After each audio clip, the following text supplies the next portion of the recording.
Chiara Comunello, capitano brunopremi.com Bassano. È vero, KO 3-2 col Sandona in finale Under 16 regionale, ma è una partita che è sfuggita a ogni logica. Chiara, da dentro come l'avete vissuta?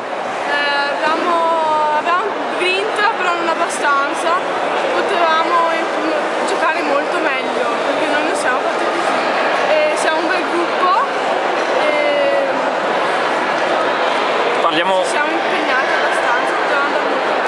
Parliamo un attimo della partita. Che cosa ha fatto la differenza secondo te? Quei due punti, battuta o muro, cioè la battuta, abbiamo tirato molte battute. Da dentro, nei momenti di difficoltà, come vi siete tirate fuori? Abbiamo cercato di tirarci su una con l'altra e abbiamo avuto dei momenti molto difficili, però... Adesso comunque c'è uno scudetto da difendere a Chioggia. Come ci arriverete? Arriveremo molto grintose e con voglia di vincere. Allora complimenti comunque a Chiara Comunello e a brunopremi.com Bassano.